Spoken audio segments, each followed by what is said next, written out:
if you're fortunate enough, you've already watched Justice League. I know I've watched it 4, 5 times, and I remember the first time watching it, sort of one of my videos, it was just like an innocent part.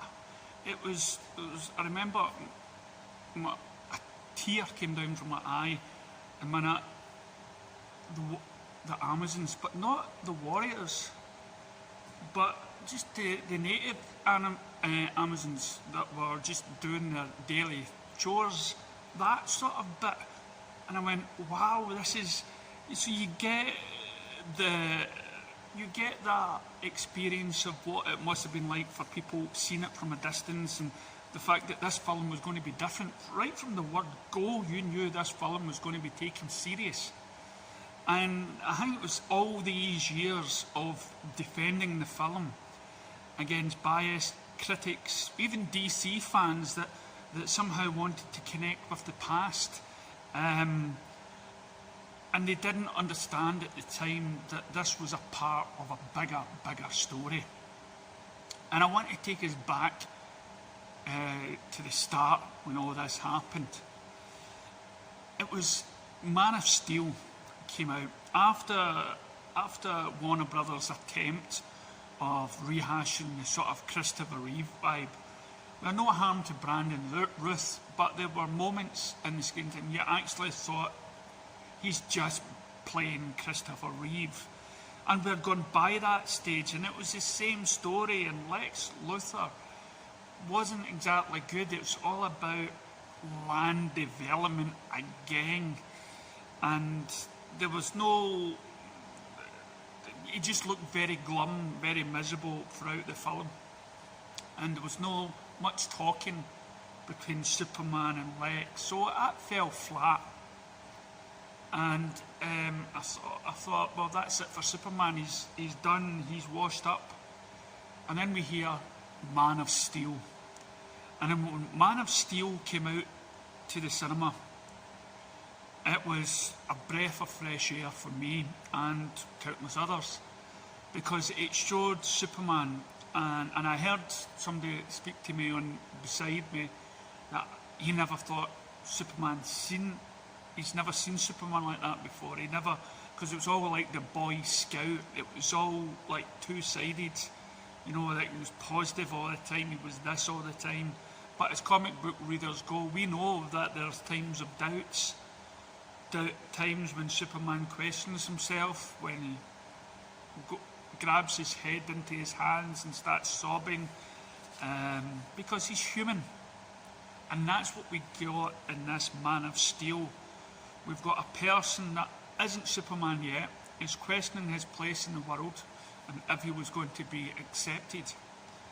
But for a lot of fans out there, they again were stuck in the past for the Christopher Reeve, and then started to create pages and YouTube videos and saying, you're still getting a Superman movie, and look at this. Then I remember comments about buildings getting destroyed but again, Superman fighting for his life. And this is Superman that you've seen in cartoons and comics, when he's bursting through buildings. People, you didn't moan about that, but sadly at the time Marvel had already taken off, and any time that they believed that DC made a mistake, i.e. like buildings coming down or the thought of innocent people in the way getting harmed, in those movies they overemphasised the civilians, and maybe it was a desolate area, maybe they got the people out, but this was Superman fighting for his life. He saved what he did, that he could, but again he was up against a general and the Kryptonian army. So again we faced now with Zack Snyder bringing this to Batman versus Superman. The studio which now is a wee bit apprehensive on Zack and demands, because they want to catch up with Marvel, because they believe that Marvel has a niche on what is good, which is humour, lightheartedness and something from the 60s.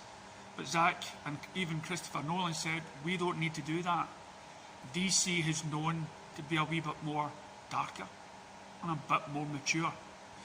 I know that for a fact, as I used to read Marvel comics, and that's how I went to DC as I got older. It was much more mature. So when BVS came out, they demanded that Zack cut most of his film. And what was left, which came out in the cinema, was a film that just was very disjointed. Didn't get to the heart of the characters, didn't get to the heart of why Lex Luthor was framing. And even myself made mistakes, but I loved it because it had some of the best scenes. Lex Luthor playing off Batman and Superman. Warner Brothers started to panic. And then it must have had an agreement with Zack to release Batman vs Superman, the Ultimate Edition. And when that came out, that was a game changer. It wasn't out to all the cinemas, but it did come out available on Blu-ray. And it's one, to this day, I demand that people see. Forget about the cinema release. But did Warner Brothers learn from that? No. Again, they felt that they didn't have their Marvel universe. They didn't have the foresight of Zack Snyder and Chris Terrio, who'd already foreseen all these movies. The 7-part Justice League movie, a Cyborg movie that today Zack Snyder regrets that he never got. He was working on Wonder Woman, Aquaman, but he believed there was a movie out there for Cyborg. So, when he was working on Justice League, as we all know now, his daughter Autumn committed suicide, and people in the studio was working hard to sort of slowly remove him and replace him with Joss Whedon, who was known for Avengers, which to me is a film that's overrated, because I think the reason why it was successful was because it was the first time these people got together, and it was for kids. And so they thought that is something who we need. Lo and behold, fast forward a few years, we realise the amount of abuse and stuff that went on behind Justice League set that Zack Snyder was unprivy to. Then a wee girl noticed that there may be a chance that Zack Snyder had filmed a lot of that Justice League movie. Because when Joss Whedon's cut came out, it was bad. It was really bad. You could tell he was trying to take it away, but how much damage was there done? We were promised it would still be a Zack Snyder's film. After all, his name is still attached, but name alone. So then we started protesting. We started wanting, well, let's have the director's cut, just like Richard Donner had done before with Superman. When we first of all, when the internet came online, fans demanded the Richard Donner cut of Superman 2. But this time we couldn't wait. We wanted to see what Zack's story was, because being a DC fan who's in love with Superman and Batman and Wonder Woman, we wanted their characters to be treated serious and not as a joke, not having a giggling Batman and a sexist Flash and Wonder Woman that's basically been just there for eye candy. As in some of the scenes of Wonder Woman Justice League proves that, thanks to Joss Whedon. So the campaign started. People started donating money. Zack Snyder was touched by all the attention he had. He never thought for 1 minute that his film would see light of day. Meanwhile, myself, I'm still defending Batman versus Superman, urging everybody to see it, and people complaining it's too dark, it's too serious.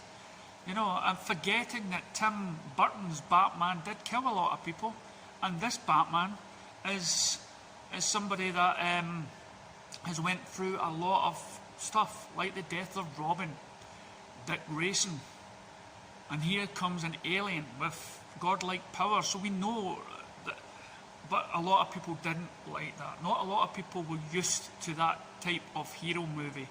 They wanted the popcorn stuff. So Rotten Tomatoes and all the other biased media sites out there were tarnishing it because because they claim that the Joss Whedon cut of Justice League or whatnot, or they were comparing it. They weren't allowing DC to stand up for itself, to be different from Marvel. It was a Marvel formula, or it was bad. As I say, Zack Snyder also went to Warner Brothers with ideas of spin-offs from characters that him and Chris Terrio had put in his version of Justice League. They had a whole... It wasn't exactly going to be, Justice League 1, Justice League 2, Justice League 3. They were going to be separate movies. Standalone films, as you will, as Marvel had done, because he knew what Zack Snyder loves doing is telling a story and making sure that every character in his story gets time for that character to develop. And when we saw Justice League, none of the characters developed, and Steppenwolf was known as the worst villain of them all. And he was bad, he was cheesy, unreal, it's just unrealistic. Who is he? Cyborg meant to be the heart of the story, where was he?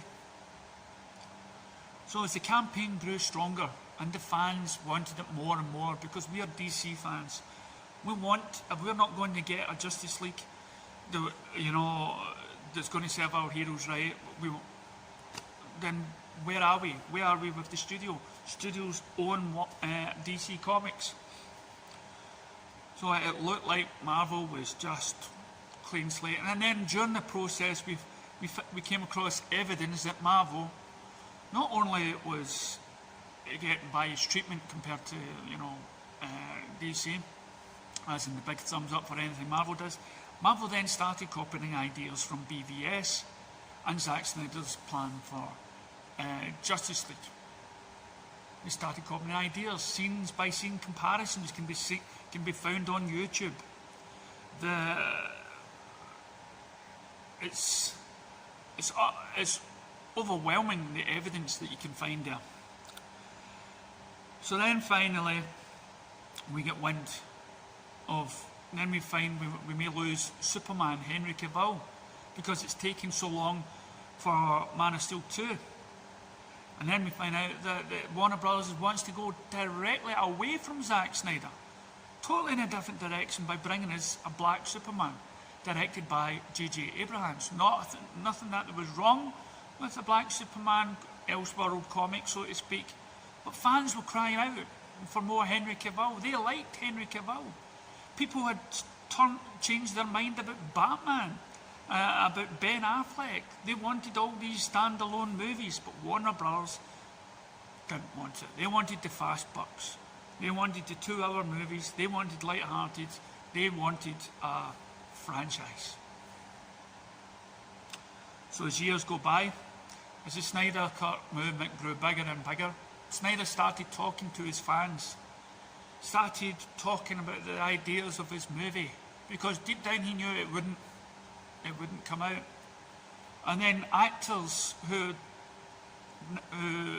weren't really famous at all, who was doing the voices of Darkseid, came forward, and suddenly there was appreciation for the fans. But again, the media still attacked fans, saying that they were trolls, even though they were donating money to charity.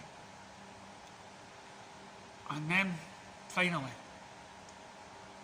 after all the fighting online, Zack Snyder confirms the cut. Not only is it real, but it's going to come. And what does social media and all the trolls, all the biased media sites that have always condemned the fans and the existence of the Snyder Cut, they started saying it was going to start a bad example for films going forward, a bad precedent or whatnot. It's going to start where fans demand better movies. Fans demand what they want. And I'm thinking, What is wrong with that? What is wrong with fans wanting something that they love? Disney didn't listen when they brought out those last 3 Star Wars movies. Look where they are.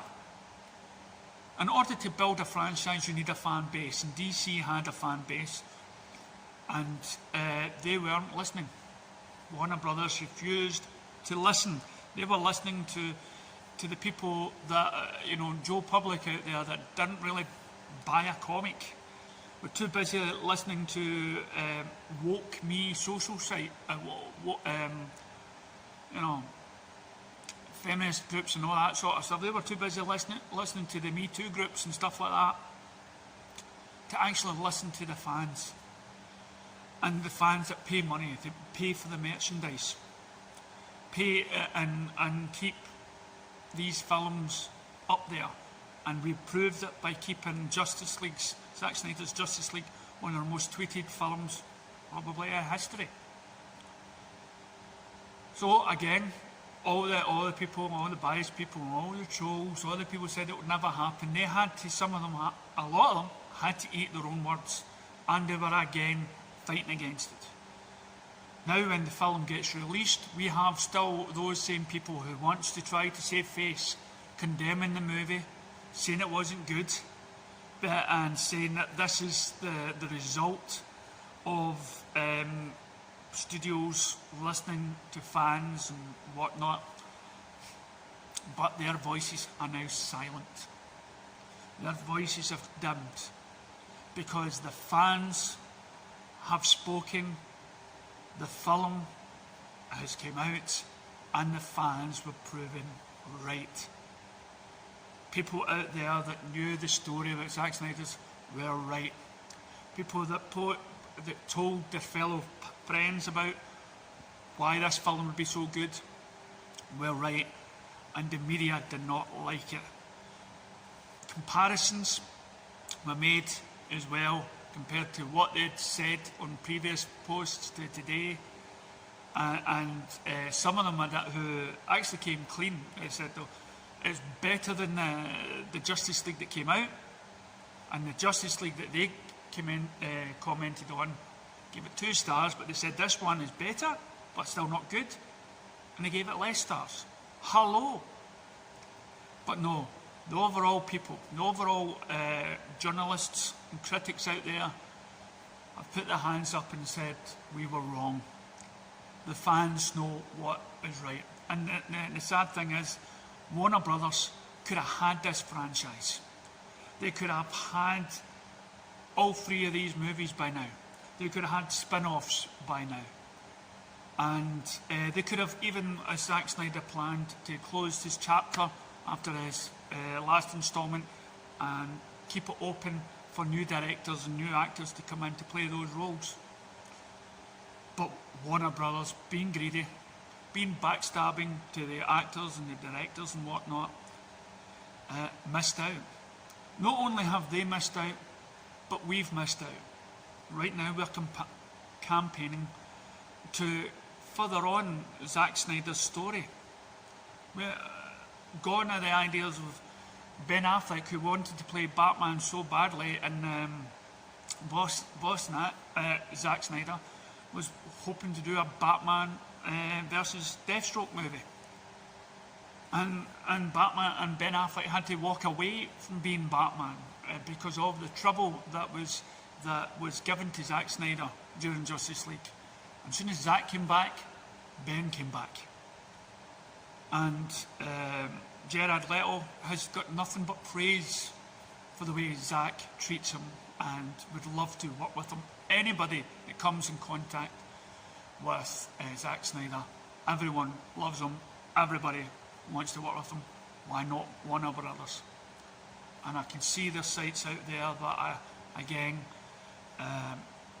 hating on him or whatnot, or not getting Zack. Well, this film of Justice League is what it is. It says we are now united. The world united for the cause of the Snyder Cut. We got it. Years of myself and other campaigners out there that were posting stuff, You know, we've watched it 5 times. It broke up tears of hard work, getting the news out there. You know, we won, but it's still a wee bit hard when you realise that what we could have had. But at least right now, Zack Snyder's Justice League and the reception it's been given is like a it's like a fuck you to Warner Brothers and to all the critics and all the biased people out there. They said it never existed, that don't like Zack. Somehow people don't like Zack in the media, but people biased because they don't know him, or they may think they've known him after a 2-minute chat on their social media site. They do not know him. To get to know Zack, you need to meet him. So I am so proud of this movie. I've already bought my first Steppenwolf statue. He's brought a villain that was rubbish and made him fantastic. He's brought Ray Fisher, who's been campaigning against all the mistreatment that happened on set, and he's made him one of the big stars of the movie. And this is what happens when you have a film that is 3 hours and 50 odd minutes long. We should stop telling directors to only make a film 1 hour and 30 minutes, 2 hours the max. Because 20 odd years ago we had films that went on longer. And believe me, with modern media just now in the streaming service, maybe that's the way to go.